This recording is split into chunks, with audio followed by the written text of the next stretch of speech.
Hi. Hi. Do you want to introduce yourself? Yeah, I'm Sophie Moeller, and I am a step parent and a development director and a few other things in this world. A lot of things. Is good? Yeah.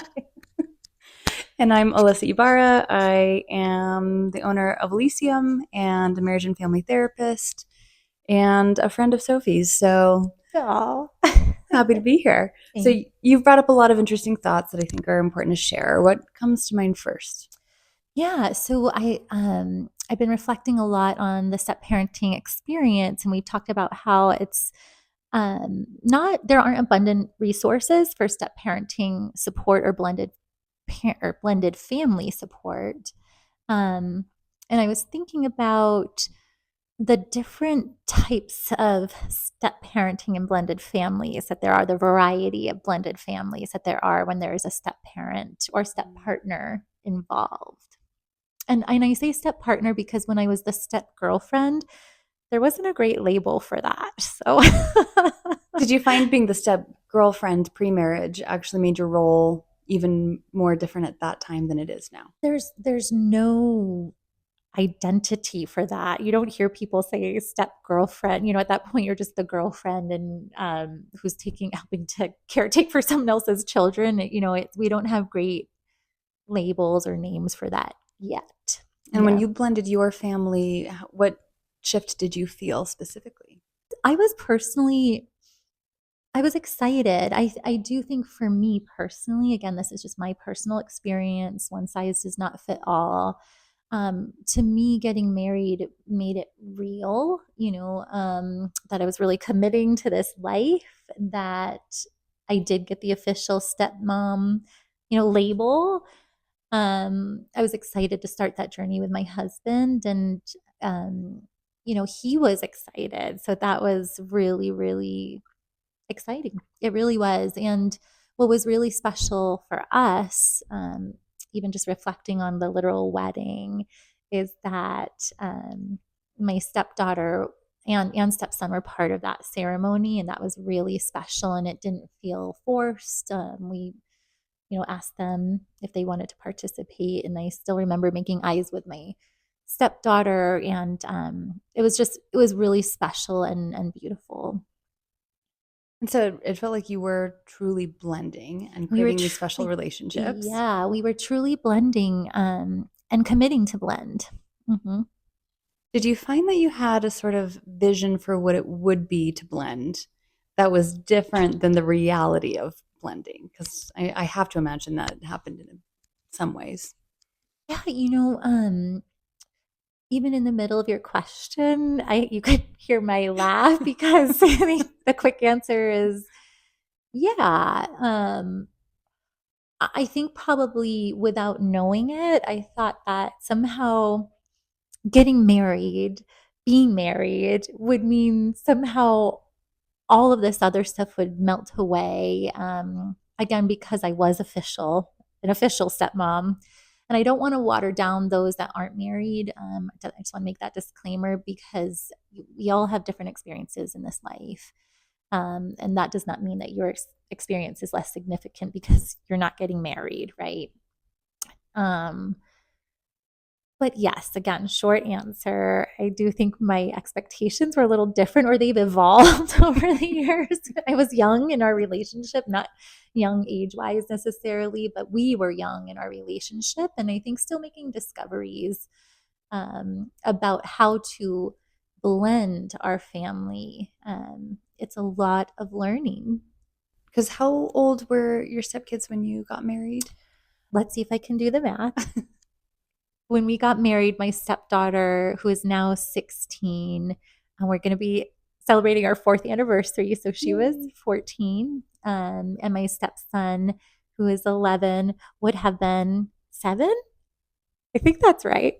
And she would have, if she's 16 now, she would have been 12? 12. It's 4 years, 4 year anniversary this year. Whatever the So, math is. well, you guys, sorry, husband.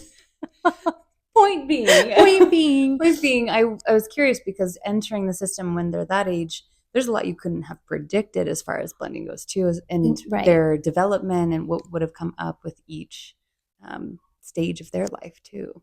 Definitely. I mean, you think if anyone has raised middle schoolers, my stepdaughter was just on the edge of middle school and high school. And that's a big growth spurt, more mentally for girls than physically. And for my stepson, he was in elementary school. And again, just a really, really primary time in life for development for both kids. So more specifically, when you were blending in with this family, meeting them at those developmental ages, how did it feel to try to be somebody new to them, Mm. and be a step parent?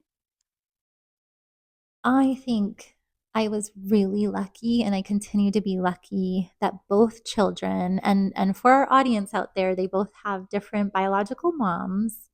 Um, Both children welcomed me into their lives with open arms, and I imagine that makes the transition for having someone new in their life, in a child's life, much easier. And it was much easier on me that um, I really didn't have to go through the challenge of them not accepting me in their life. I'm very grateful for that. That was pretty organic for us.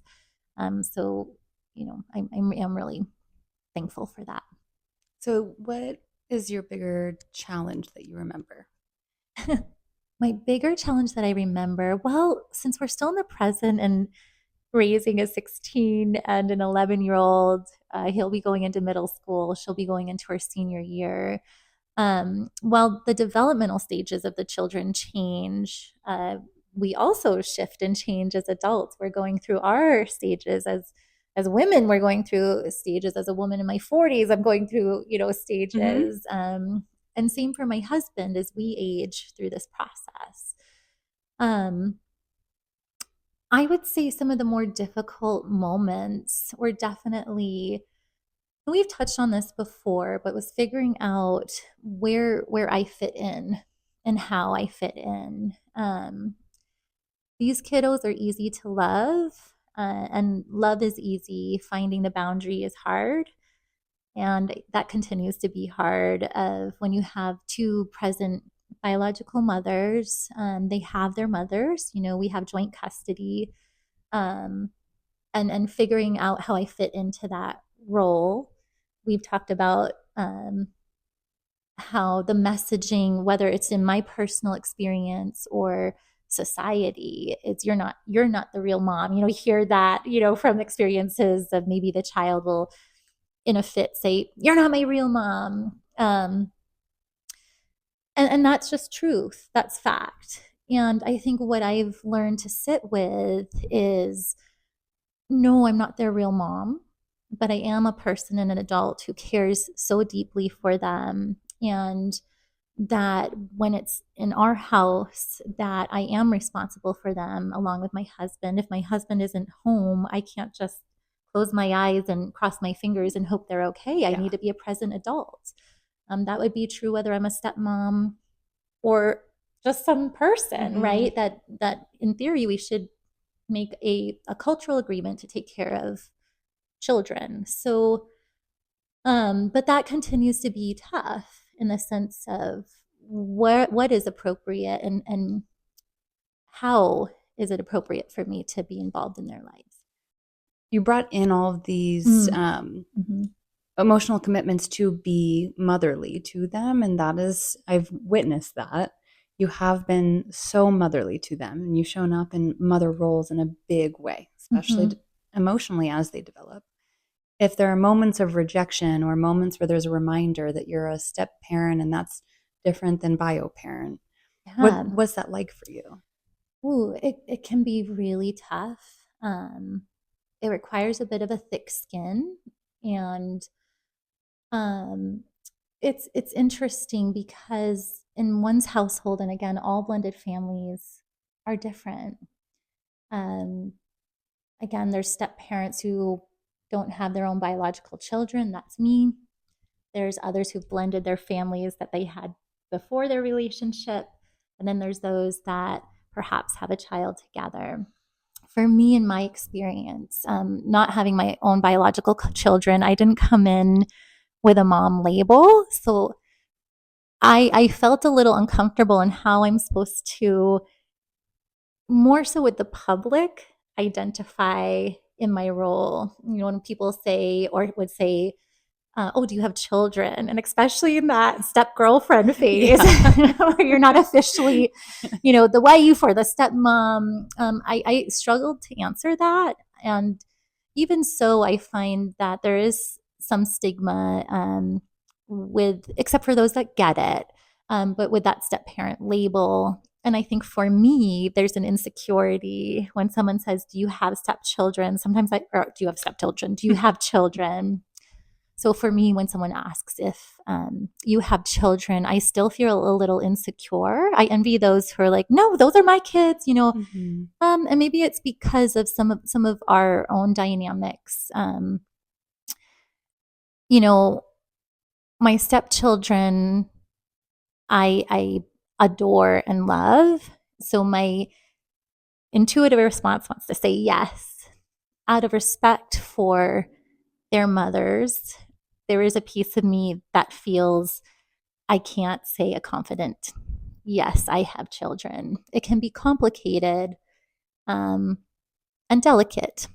Yeah. But I do consider myself, I'm living this parenting life. I'm driving Yeah. children to school. I'm making lunches. We have family dinners together. I listen to their daily needs and their stories and their concerns and their struggles. And so I think sometimes it can even feel, not think I'm being polite, but it can feel almost offensive when someone maybe doesn't view you as a real mom. That's what I was wondering because in your day to day, your entire family system is around you parenting. It really You know, is. and I've It really is. and I've Yeah. witnessed that you're constantly thinking about how to show up for them, how to navigate these emotional difficulties they go through, anything, and that Hmm. is real parent stuff. Yeah. And then you also have to live with the mindfulness of not stepping on toes. So, do you find that there's Yeah. a grief in that? There's layers of grief that have struck me a little blindly or a little unexpectedly. If I'm being really transparent, and I hope this helps other women out there who are going through their own journeys, you know, we have decided not to have our own children, and that's okay. People will ask me often still, when are you and your husband going to have your own baby? And it can be an awkward response. It doesn't have to be. For me, it's not, because we've accepted and decided Mhm. that. But I find for the receiver that can be sometimes hard to process, of, well, why wouldn't you take that next step? Or you know so the grief comes also in not having the freedom to be this parent or to be this mother, or just to say I am a mother, and to constantly be a little self-conscious about how I'm doing it. Am I doing it right? Am I being respectful? Am I being over the top? Should I not call them my children? um, this is public on the internet. Am I making sure that I'm being respectful and dignified towards their mothers, and loyal to my husband in this Mhm. conversation? So it's a lot of people to think about. My step kiddos could also see this. I want to make sure I'm always breathing respect and compassion into the dynamic, because it is complicated, but there is grief, and there's been grief, what I call grief pockets, that kind of sneak up. Yeah, Surprise you. they do surprise me, where it can feel really powerless some days, out of control, in the sense of, gosh, maybe I have no legalities with something, or I can't just bring them to the doctor. We have joint custody for both children, but so that means basically that I'm not a guardian, a legal guardian, even though we're married. So it can be complicated. It can feel complicated, and every family is different. But there are grief pockets when I want to be able to embrace them fully and support them fully, and it feels like there's a bit of a wall or barrier there. that I can't give them of my full self. When you step into a grief pocket, Mm-hmm. what grounds you? What moves you through the grief? Yeah. Ugh, sometimes you just gotta, oof, I mean, literally, there have been moments where, and I might even get emotional talking about it now, but you just have to surrender to the grief. I think that's probably true for most grief, whether it's this grief or, triggered by something else. But, there's everything from getting exercise to literally sitting on the bathroom floor, being in the closet, crying, Mm-hmm. literally. I mean, Mm-hmm. we've had those moments. I've had those moments. I think it's also leaning on your support systems, getting outside, all of those basic foundations for wellness. I mean, truly, of taking care of ourselves, our bodies, spirits. And that again may sound cliche. It's not easy always. Sometimes, like Mm-mm. I said, you just have to lean into it and surrender to the grief, and then get to the other side. But yeah. Thanks for sharing that so vulnerably. Yeah. I wonder if sometimes people have, they're grief stricken or they're in those pockets and they've had a vision like there's a way through it where everything would feel better. And you're very honest in saying, no, you just got to surrender because in this family dynamic, there just will be grief. That's just a part of it. You just have to accept that. And there's still a way to live within these roles and still be okay. Yeah. Yes. And it's okay to feel sad or, um, not in control or, you didn't do it perfectly. We talked about this in the last episode a little bit is I wanted to be perfect for everybody. And I was like, hyper parent. I wanted to be at every single everything for them and make sure they had every enrichment activity and we're eating exactly the right things. That those were the things that I could control in our world, and um, that has shifted along the way. I still struggle with the let go because I want to provide and I want to be a part of, but there can be grief in that letting go Mhm. too. Um, and also communication with one's partner. I think that's really important. Maybe the utmost importance, but it's also important to not just talk about those Right. those Can't be grievances. Yeah, everything. Yes. yeah, and to make sure you have outlets, maybe a podcast, but where you can have discussions and deep discussions, but also to make sure you're having fun. I think that was a big one for me that, I started to get so hyper focused on creating this perfect parentship and trying to provide these perfect lives for the children. I'm sure all parents feel that pressure, or many. I can't say all, but there's a lot of boxes to check. It's impossible to check them all, especially if we're working and trying to take care of ourselves and other people, and we have families outside of our families and aging parents and all those things. It's yeah. Anyway, it's important to let go and have coping skills in a tool belt. Recognize where your control actually is. And that helps Yes. you to navigate a messy situation because all families have their messiness. If Yes. you feel like you can control everything, then you control nothing, of course. Yeah, I think another big lesson for me, and again, when I speak of our dynamic, it's impossible to put a blanket statement out because all blended families are so different. I'm hoping we can find some themes in these conversations that will speak to many. Um, but something that I've had to learn along the way is remember truly to have fun, lighten up.